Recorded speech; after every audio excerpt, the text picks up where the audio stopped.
Good morning केमन आছেন আপনারা সবাই ইনভ্যারিয়েবল বং চ্যানেলের নতুন একটা ব্লগে আপনাদের স্বাগত। নতুন সকাল নতুন গল্প নিয়ে আমি হাজির হয়ে গেছি।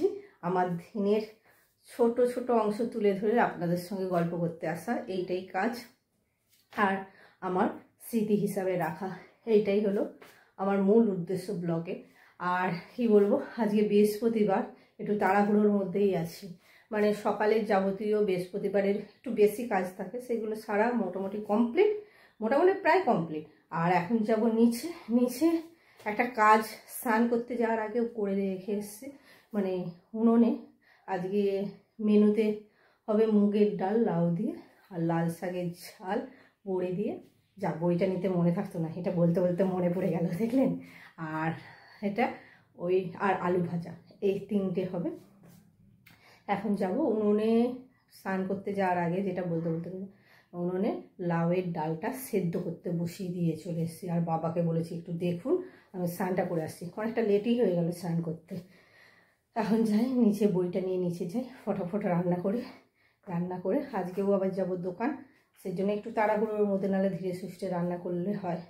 চলুন আমার গল্প নিয়ে হাজির, ব্লগটা লাস্ট পর্যন্ত দেখার অনুরোধ রইল।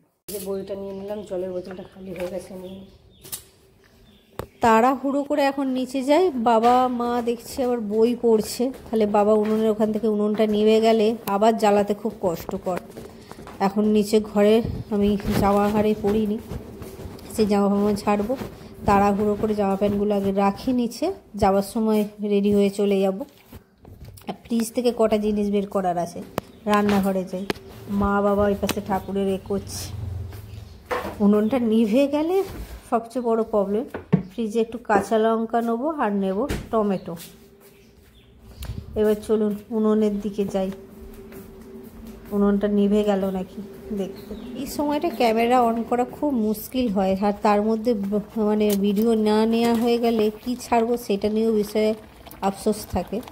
ওরে নভেম্বরের পুরো মাসটা আমরা একটু ভিডিও ছাড়তে পারিনি। আর নিজের কুড়েমিটাও বলতে হয়, যে ক্যামেরা অন করব, সব কাজ করছি, ক্যামেরাটা নিয়ে যে কাজ করবো সেটা হয়নি। ডালটা যে বসে রেখে গেছিলাম, তার সঙ্গে আলুটাও সিদ্ধ দিয়ে দিয়েছিলাম, ধারে ধারে কেমন লেগে গিয়েছে। ডালের মধ্যে আলু সিদ্ধ করতে দিয়ে দিয়েছিলাম ভাজবো বলে। আলুগুলো তুলে নিই, ডালের জল গরম বসে দিয়েছি, আলু ভাজা বসিয়ে দিয়েছি। একটু পোস্ত ওপর দিয়ে ছড়াবো, এখন পোস্তটা তাড়াহুড়োর মধ্যে পাচ্ছি না, আর উনুনের আঁচটাও জোর হয়ে গেছে, নামিনি, পরে উপর দিয়ে পোস্ত ছড়িয়ে দেবো। এখন রেডি হয়ে গেছি, রেডি হয়ে বসে আছি, ফোন করলাম আসছে। আর কালকে যে ইডলিটা বানিয়েছিলাম একটু ডাল দিয়ে নিয়ে নিয়েছি খাওয়ার জন্যে। কতটা কি ভালো লাগে বুঝতে পারছি না, শক্ত হয়ে গেছে কেন কি জানি। তার চেয়ে মানে ধোসা বানালে কালকে ধোসাটা ভালো খেয়েছি। চলুন এখন এবার দোকানে যাই, তারপর কাজকর্ম সেরে আবার দুপুরে দেখা হবে। তো এখন বেজে গেছে 1:34 মতো, সেই জন্যে চলে এসছে। তোমার দাদাভাই একটু গিয়েছিল ভিজিটে, সেখান থেকে আসতে আজকে লেট হয়েছে একটু, 1:34। চলুন দোকান বন্ধ করার পর এবার বাড়ি যাওয়ার পালা। লাইট ফাইটগুলো বন্ধ করে দিই।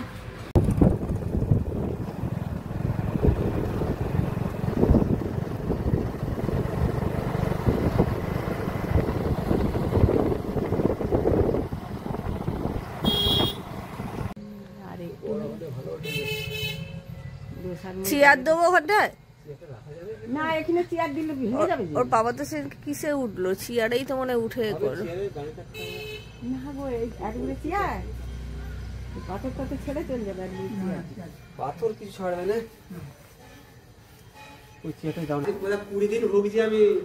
না। না না, সবারই সিজন চেঞ্জের জন্য সবারই শরীর খারাপ। বাইরের আলোটা জ্বালিয়ে দিন বাবা। ওই চেয়ার নয়, প্লাস্টিকের ওই চেয়ার এই পাশে ফেটে গেছে, এটা ফেটে গেছে, আমি বলছি। মানে প্লাস্টিক না, অত ভারী চেয়ার দিয়ে হয়। মইটা কোথায়? কোথাটা ফেটেছে আমাকে দেখাও তো। এই তো আমি পাথরে উঠবো, এই তো এখানটা ফেটেছে। এটা ফাটা নয়, এটা জয়েন আছে। বলছি ফাটা জয়েন। আরে না, আমার পুরো স্ল্যাব ছিল, আমি তো কিনে এনেছি, আমি নিজে জানি না। আপনি দেখবেন, হ্যাঁ বুঝতে পারছি। এই দেখুন এত রকম বাঁকা ফাটা কেনা থাকে। এই ওই তো মা মই এনে দিয়েছে। বাইরের আলোটা বাবা জ্বেলে যে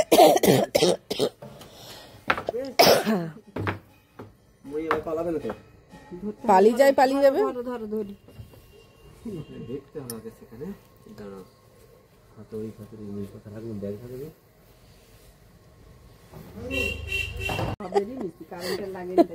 আস্তে মাথা দেয়।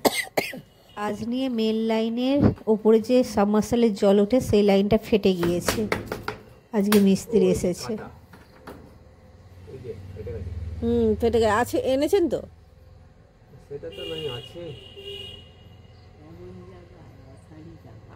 পুরো প্লাস্টার করেছে, সব জুড়ে দিয়ে প্লাস্টার করেছে।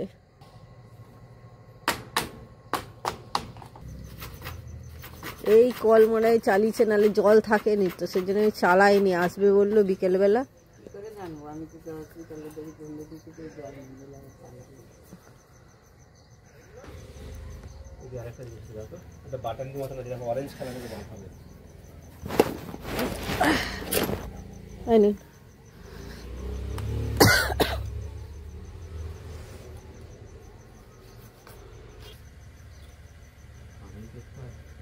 হ্যাঁ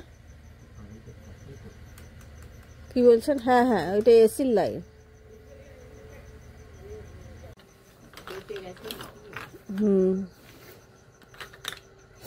ছাদে ওরকম হয়েছিল, চাপে পড়ে ফেটে গিয়েছিল। একটাকে তো কাটতেই হবে।